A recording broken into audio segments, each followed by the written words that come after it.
할렐루야 토리입니다. 오늘은 6월 2일 월요일 새벽입니다. 어제는 알파절이었는데요. 알파날 복음의 시작이라는 말씀을 주셨는데, 알파날은 사명자가 삼위와 예수님께 받은 시대 복음을 가지고 세상으로 나와 서울에서 처음 전하기 시작한 날이라고 했습니다. 고로 시작, 처음이라는 의미로 이 날을 알파날이라고 했습니다.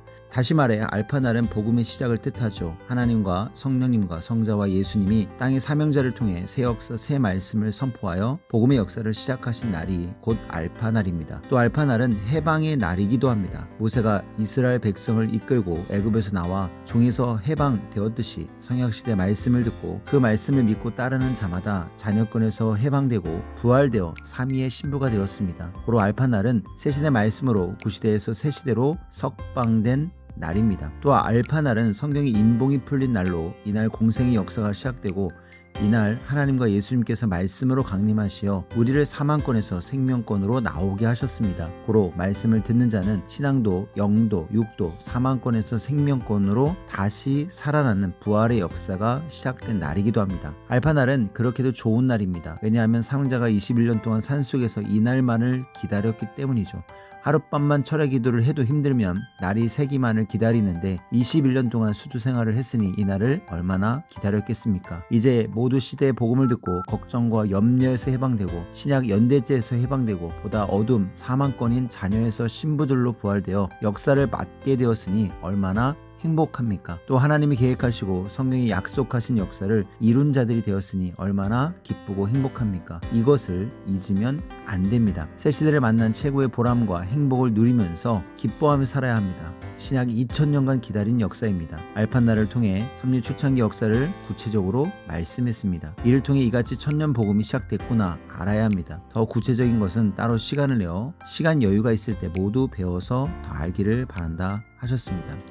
하나님이 이 시대에 주신 뜻과 성경의 인봉을 풀어 가르치셨으니 영원히 하나님의 뜻을 따라가야 합니다. 한번 복음을 받아들이고 시인했으면 복음으로 무장하여 흔들리지 않고 사탄과 악한 자들을 이기고 영원까지 가는 것입니다. 하나님은 말씀하시기를 복음의 불을 붙이는 자들이 되어라 하셨습니다. 복음을 전해야 하나님의 뜻도 자기 육과 영의 소원도 이룹니다. 처음 복음의 역사를 시작할 때 사명자는 모든 것을 다 버리고 오직 예수님께 배운 말씀과 신약 때 못 이루신 하늘 이 시대에 다 풀어드리겠다는 예수님을 향한 사랑의 마음을 가지고 서울로 갔습니다. 예수님께서 강력하게 지키고 함께 하셨기에 포기하지 않고 절대 하나님 뜻 하나를 붙들고 시대 복음을 전하며 전도했습니다. 어서 이 시대 복음을 전해야 합니다. 자기를 구원한 자의 한을 풀어주는 것이 구원받은 자가 할 일입니다. 신약 예수님의 한을 우리가 풀어드려야 합니다. 고로 악평자, 거짓자, 말씀을 반대하는 자에게 꺾이지 말고 예수님과 사명자의 정신을 받고 담대히 해야 합니다. 마귀 사탄은 미워하되 사람은 미워하면 절대 안 됩니다. 기성은 아직도 때를 모르고 이 시대의 복음을 모르는 자들입니다.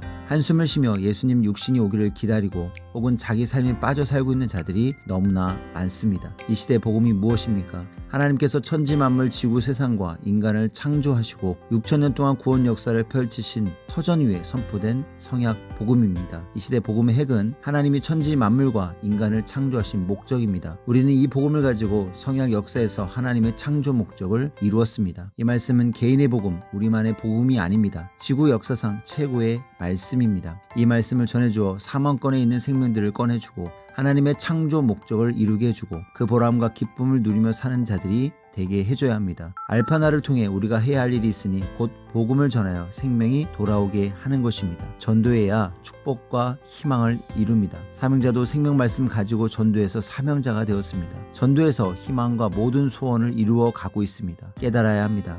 복음을 전하는 데는 핑계가 없습니다. 이성에 빠져서 하나님의 뜻에 벗어난 곳에서 못 나오면 영원히 희망이 없습니다. 앞으로 하나님과의 약속을 어기고 사랑이 변할 자는 절대 아예 하지 말기 바랍니다. 하나님은 행한 대로 갚아주십니다. 악평 때문에 안 된다, 돈 때문에 안 된다, 사명 때문에 안 된다, 환경 때문에 안 된다 하며 각종 이유로 전도를 안 했다면 섭리사에 전도된 자는 한 명도 없었을 것입니다. 어려움과 환난 속에서도 핑계대지 않고 늘 말씀을 전하며 전도했습니다. 자기 주관권에서 전도 안 하니 자기 문제가 안 풀리는 것입니다. 전도하면 그로 인해 문제가 풀어집니다. 예수님은 십자가에 매달려 계시는 순간까지 전도하고 가셨습니다. 처음은 어렵지만 계속 하다 보면 프로가 되어 잘 됩니다. 하면 되고 안 하면 안 됩니다. 마음 가는 자를 전도하면 됩니다. 저마다 해방되어 나왔어도 하나님의 생명길을 가면서 각 과정 중에 겪는 어려움이 있습니다. 사탄이 막고 방해하여도 전도하면 해결됩니다. 오늘 이 말씀을 듣고 하나님, 성령, 성자 예수님과 삼형제의 복음의 정신을 받고 알판날의 정신을 받아 모두 생명복음의 역사를 펼치기를 축원한다 하셨습니다. 인사드리고 마칩니다. 하나님, 성령님, 성자 예수님 감사합니다. 여러분 오늘도 파이팅 하십시오. 안녕.